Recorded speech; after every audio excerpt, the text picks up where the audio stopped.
E aí pessoal, tudo bem? Hoje nós vamos dar prosseguimento ao nosso curso de transmissão de dados cabeados na aula 2, onde nós vamos discutir o parâmetro distorção e interferência. O objetivo desta aula vai ser determinar o que é distorção, quais são os seus impactos no processo de transmissão, bem como o que é interferência e também quais são os seus impactos neste processo de transmissão de dados em estruturas cabeadas. A distorção, por sua definição, consiste na alteração da forma de onda do sinal durante sua propagação, ou seja, durante o processo de transmissão. Como podemos observar na figura 2 especificada, o emissor tem seu sinal senoidal puro sendo emitido. E o que a gente consegue observar no receptor é que a forma de onda, na sua parte superior, foi distorcida. Isso quer dizer que ela não se aparenta com a forma de onda que nós podemos observar do lado esquerdo. A distorção ela pode ser causada por comportamentos não lineares de componentes no processo de configuração do sinal, recepção do sinal ou no meio de comunicação de dados que nós estamos utilizando. E isso pode ser impactado pela capacidade que esse meio de comunicação tem de lidar com o espectro de frequência utilizado para a transmissão de sinais. Os sinais eles são compostos em faixas de frequência e esta faixa de frequência de sinal, ou essa banda que nós vamos utilizar, ela pode ser adequada para algum tipo de cabo e não para outro tipo de cabo, o que promove então uma distorção do sinal, ou nós vamos receber um sinal que não tem o comportamento igual ao comportamento do sinal que nós recebemos ou que nós emitimos. A diferença de um processo de atenuação, como nós vimos na aula passada, é que, no caso da atenuação, você tem perda de potência apenas. O sinal não trocou suas características. Aqui nós podemos observar que parte desse sinal foi perdido neste processo de transmissão. O efeito que essa distorção pode trazer para o processo de recepção de dados é que você pode não conseguir interpretar o sinal, porque parte desse sinal foi perdido nesse processo de transmissão. Pequenas distorções podem levar ao objetivo, ou seja, a conquistar a possibilidade da recepção do sinal. Mas quando essas distorções elas passam a ser muito grandes, você perde a capacidade de recepção do sinal, porque você mexeu nas características do sinal de tal forma que o receptor não consegue entregar um sinal como o sinal original. É possível trabalhar esses processos através de introdução de filtros no processo de transmissão, de recepção de sinais e que normalmente compõem os equipamentos que vão gerar o processo de transmissão e de recepção. Então, quando eu transmito sinais, eu filtro os sinais que eu estou trabalhando e também quando eu recebo o sinal, eu filtro esses sinais recebidos para que eu possa retirar componentes de frequência indesejáveis neste processo. Outro parâmetro que nós vamos estudar hoje é o parâmetro de interferência. A interferência já é definida como sendo a alteração das características do sinal transmitido por efeito de um outro sinal. Então, por exemplo, no caso da fala, a gente pode entender como duas pessoas falando ao mesmo tempo.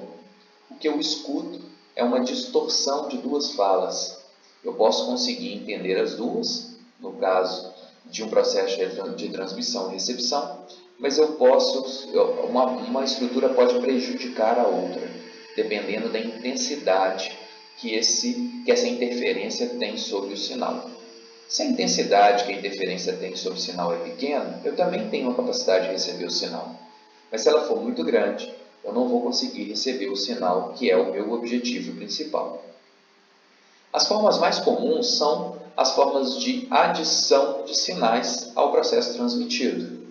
Essas adições de sinais podem ser causadas por efeitos ou por induções eletromagnéticas causadas numa transmissão paralela.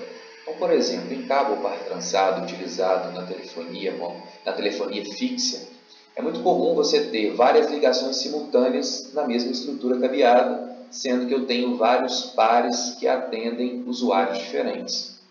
Interferências entre esses pares podem fazer com que eu origine uma uma interferência no processo de transmissão da minha base ou do meu sinal, do meu canal de comunicação de dados. Isso também pode ocorrer no caso de recepção de dados em antenas recebendo transmissões de dois sinais da mesma faixa de frequência. Mas isso não é o objetivo desse nosso curso, mas elas também se fundamentam.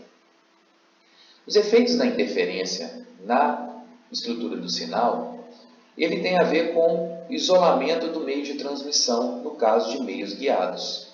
Então eu posso trabalhar melhor esse processo de interferência se eu isolar os pares comuns de uma mesma estrutura cabeada, fazendo com que eu trabalhe dentro desse processo ou que eu minimize o impacto desta interferência cocanal entre os canais de uma mesma estrutura cabeada.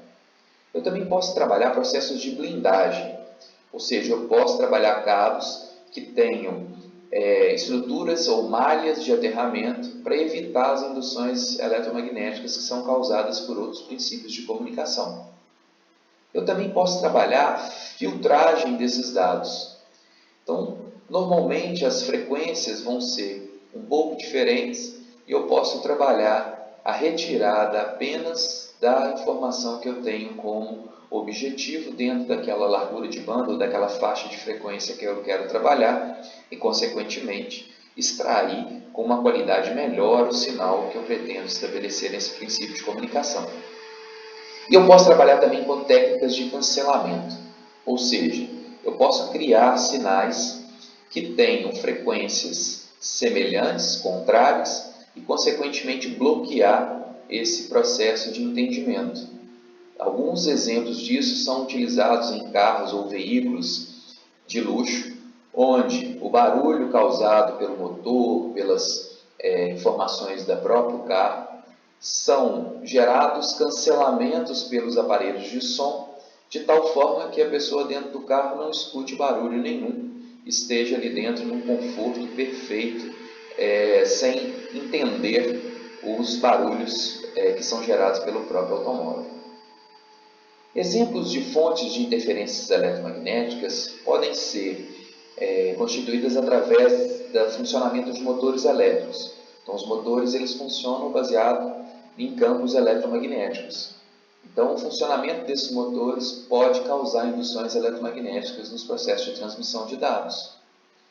Interruptores mecânicos, ou seja, então o processo que eu vou trabalhar de ligar e desligar dispositivos pode causar influência nesses processos de transmissão de dados. As lâmpadas fluorescentes, pelos seus reatores, que são bobinas que geram campos, também podem gerar influências. E, de maneira geral, equipamentos eletroeletrônicos podem causar interferências nos processos de transmissão de dados. Nós podemos observar isso, em alguns casos, nos processos de comunicação que nós temos nas nossas residências.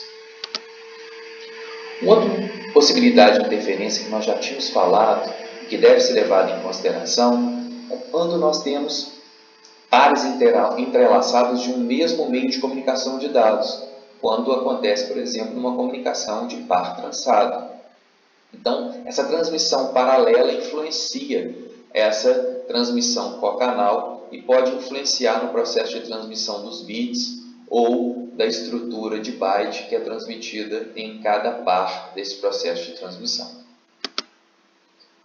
Então, no fim dessa aula, nós podemos observar que tanto o parâmetro de distorção como as interferências são parâmetros que devem ser levados em consideração para que a gente possa tratar melhor um processo de transmissão de dados. Nós vimos que a distorção ela pressupõe a chegada de um sinal com uma característica ou com características diferentes do processo de transmissão, sem que uma fonte externa tenha influência nesse processo. Já a interferência, como o próprio nome sugere, sofre o sinal uma interferência externa, advinda de um outro sinal ou de um outro meio de comunicação, normalmente fundamentada por uma indução eletromagnética nos pares, no caso nosso de estudo, que é de uma estrutura de transmissão cabeada. Então, pares correlatos àquele processo de transmissão de dados podem influenciar eletricamente o nosso sinal, que vai degradar esse processo de recepção. Vimos que ambos os aspectos podem ser solucionados no momento que você trabalha na distorção a ideia de construir um melhor canal de comunicação de dados com características mais adequadas para suportar o espectro de frequência de transmissão ou a utilização de filtros nesse processo. E também no caso da interferência você pode blindar o cabo, você pode trabalhar a qualidade da energia dos equipamentos que você utiliza em conjunto para que você tenha uma qualidade do sinal. A aula de hoje termina. Até a próxima.